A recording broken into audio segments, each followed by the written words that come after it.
نروح للمهندس عدلي القيعي.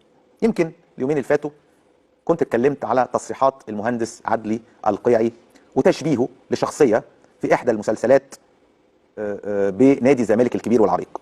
ظهر المهندس عدلي القيعي امس مع الزميل الاعلامي امير هشام المذيع السابق في قناه النادي الاهلي والحالي في قناه النهار، وابدى اعتذاره واسفه وخطأه، ويعني ما كانش حابب ان الناس تفهم ما قاله انه تقليل من نادي الزمالك، واعتذر لنادي الزمالك واعتذر عن خطأه وتصريحاته اللي قالها في قناه النادي الاهلي.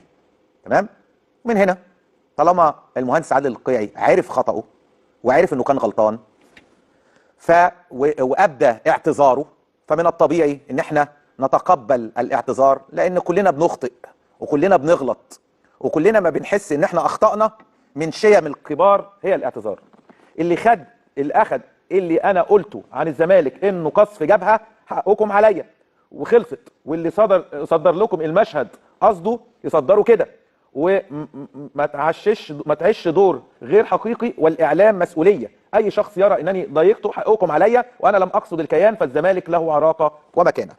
طبعا يا كابتن عدلي، يعني في ظل كلماتك هناك كلام غير منطقي. يعني حضرتك بتقول الزمالك شبه سيد، ويا ريت تجيبوها لي اللي قاله، عشان هو بيقول ان انا، يعني اللي قال لكم ان انا بقول حاجه على الزمالك فهو غلطان. يعني اللي قال لكم ان انا بقول حاجه على الزمالك هو غلطان، واللي فهم ان انا بقصف جبهه الزمالك غلطان، وان انا ما اقصدش الزمالك كلام من هذا القبيل. لا، اللي كان قاله قبل كده.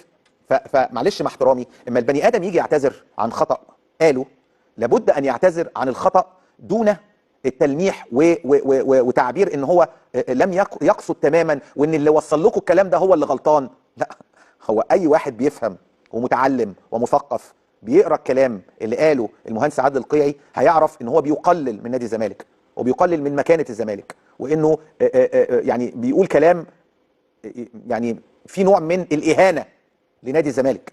عيب ان الزمالك. تعالوا وروني الكلام اللي كان قاله، بس عشان هو بيقول ان اللي فاهمكم الكلام ده هو اللي غلطان. انا مش قصدي كده خالص، ولو انتوا افتكرتوا ان انا قصدي كده فانا بتاسف وانا غلطان. وانا قلت هنا ان احنا بنتقبل الاسف والخطا، بس ما تكون معترف ان انت غلطان، ما تكون معترف ان انت اللي قلته ده غلط، لكن ما تقولش ان انا اللي قلته ده الناس فهمته غلط، فانتوا لو فهمتوه غلط فانا بتاسف. لا، هو اي حد بيفهم بيعرف يقرا هيشوف اللي قاله المهندس عادل القيعي واضح وصريح.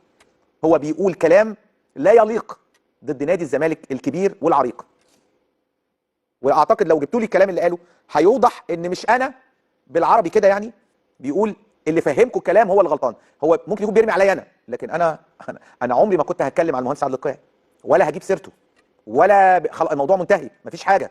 لكن ايه اللي خلاني اتكلم؟ لان جمهور الزمالك انتفض، وانا بمثل جمهور الزمالك في قناه الزمالك. فما حضرتك قلت كلام على قناتك قناه النادي الاهلي وانت بتقول كلام لا يليق، ادي كلام اهو. تعال نشوف هل الكلام ده هو ما يقصدش الزمالك؟ قال لك ايه؟ الزمالك بيفكرني. يعني اي واحد متعلم وبيفهم هيعرف ان الزمالك بيفكرني، يعني كل ما يقال بعد كده هو عن الزمالك. الزمالك بيفكرني بشخصيه سيد في جعفر العمده، حكايته على الله. يعني هو بيقول ان الزمالك حكايته على الله، يعيش طوال حياته ويفهم انه صح. يعني الزمالك عايش طول حياته فاهم انه صح وهو لا يفعل شيء صحيح. يعني الزمالك ما بيعملش حاجه صح خالص، ودائما يعيش في دور المقارنه مع اخوه الجبار الذي يصنع لهم الهيبه. هل ده انا افتريت فيه على المهندس عادل القيعي؟ هل اللي قاله ده لا يقصد الزمالك؟ يعني هو بيقول الزمالك بيفكرني وهو لا يقصد الزمالك؟ تعالوا نشوف بقى، نزلوا لي بقى هو بيقول ايه بعديها، بعد ما قال الكلام ده بيقول ايه بقى الاعتذار بتاعه، بيقول ايه بقى. تعالوا نسمعها تاني. انا هفضل كده لان انا ما بحبش اللي يعتذر يعتذر. قال لك ايه اهو؟